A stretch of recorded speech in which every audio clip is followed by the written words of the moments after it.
السلام علیکم پیارے بچوں، آج ہم 5ویں جماعت کی اردو کی کتاب گلِ لالا کا سبق نمبر 13 پیشے اس کو پڑھیں گے۔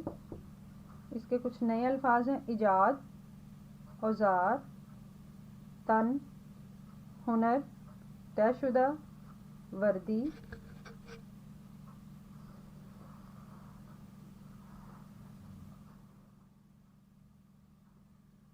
کچھ ادھر سے سوال پہلے سے دیے ہوئے تھے، ان کا زبانی جواب دینا ہوتا ہے۔ آپ بڑے ہو کر کیا بننا چاہتے ہیں؟ کچھ ایسے کاموں اور کام کرنے والوں کے نام بتائیے جن سے آپ کی روزانہ ملاقات ہوتی ہے۔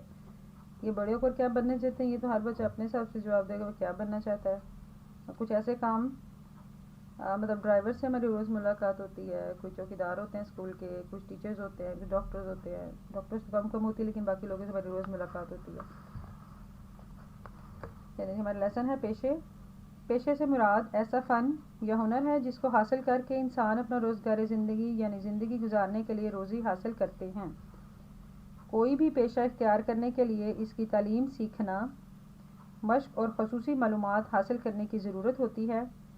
کچھ پیشوں کی اعلیٰ تعلیم دی جاتی ہے جن کے مکمل ہونے پر ڈگری یعنی سند ملتی ہے۔ اس سند کو حاصل کرنے والا بعد میں کسی ادارے سے رابطہ یا واسطہ جوڑ کر وہاں اپنی مہارت کو استعمال کرنے پر ایک طے شدہ تنخواہ حاصل کرتا ہے۔ کچھ پیشوں کی بنیادی تعلیم دینے کے بعد ان کا سرٹیفکیٹ دیا جاتا ہے، مثلاً کارپینٹری بڑھئی، الیکٹریشین بجلی کا کام کرنے والا، پلمبرنگ پانی اور نکاس کے پائپوں کا کام کرنے والا۔ کچھ پیشے سینہ بسینہ یعنی ایک سے دوسرے کو سکھائے جاتے ہیں۔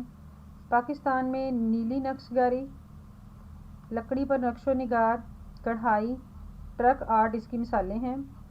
آج سے ہزاروں سال پہلے جب انسان غاروں میں رہتا تھا اس کی ضرورتیں بہت تھوڑی سی تھیں۔ وہ غاروں میں رہ لیتا تھا، تن ڈھانکنے کے لیے پتے یا جانوروں کی کھال پہن لیتا تھا۔ جانوروں کا شکار کرنا اور ان کا گوشت اس کی غذا تھی۔ رفتہ رفتہ انسانوں نے تہذیب سیکھی۔ لوہے کی دریافت کے ساتھ لوگوں نے لوہے سے چیزیں بنانا شروع کیں۔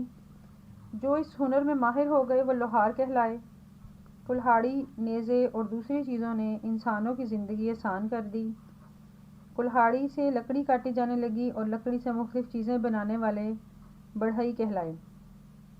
اسی طرح کھانا پکانے والے باورچی، بیماریوں کا علاج کرنے والے حکیم اور ڈاکٹر کہلائے۔ جیسے جیسے دنیا میں آبادی بڑھی، ایجادات بھی بڑھیں، پیشوں میں بھی اضافہ ہوتا گیا۔ موٹر کار کی ایجاد سے ڈرائیور، میکینک اور اس سے تعلق رکھنے والے بہت سے پیشے وجود میں آئے۔ آج دنیا میں ہزاروں کی تعداد میں پیشے موجود ہیں۔ لوگ مختلف طریقوں اور اپنی صلاحیتوں کے استعمال سے روزی کماتے ہیں۔ سائنسدان، انجینئر، استاد، کسان، مزدور، غرض ہر پیشہ اپنی جگہ بے انتہا اہمیت رکھتا ہے۔ بہت سے پیشے ایسے ہیں جن میں یونیفارم یعنی وردی پہننا ضروری ہوتا ہے، جیسے پائلٹ، فوجی، پولیس، ڈاکٹر وغیرہ۔ ایک بہت ضروری اور یاد رکھنے کی بات یہ ہے کہ جو لوگ ہمارے گھر کام کرنے آتے ہیں، مثلاً صفائی والا، ڈرائیور، دھوبی وغیرہ، یہ سب بہت قابل احترام ہوتے ہیں۔ ہمارے پیارے حضرت محمد صلی اللہ علیہ وسلم نے ہاتھ سے کام کرنے والوں کو اللہ تعالیٰ کا پسندیدہ بندہ کہا ہے۔ بہت سے انبیاء کرام علیہ السلام بھی ہاتھ سے کام کر کے روزی کماتے تھے۔ سمجھنے کی بات یہ ہے کہ پیشہ کوئی بھی ہو قابل احترام ہے۔ انسانوں کی اس دنیا میں ایک فرد سب کام نہیں کر سکتا، اس لیے پیشے اختیار کر کے ہم سب ایک دوسرے کی مدد کرتے ہیں۔ اس سے ایک دوسرے کی مدد بھی ہوتی ہے اور روزی بھی حاصل ہوتی ہے۔ یہ چھوٹا سا سوال ہے سائٹ پہ، کاف کی جگہ کاف استعمال کر کے درست جملے کیجیے۔ راحیل کو کھانے میں قیمہ پسند ہے، یہ ڈنڈے والے کاف سے لکھا ہوا ہے لیکن یہ نقطے والے کاف سے لکھا جائے گا۔ ترقی کرنے کے لیے محنت کرنا ضروری ہے۔ بوتل میں کیپ سے تیل ڈالو، مجھے قلم سے خشک خطی کرنے میں بہت مزہ آتا ہے۔ جب میں سارے کاف کو نقطے والا لکھیں گے تو یہ جواب درست ہو جائے گا۔ اچھا بچوں، اللہ حافظ۔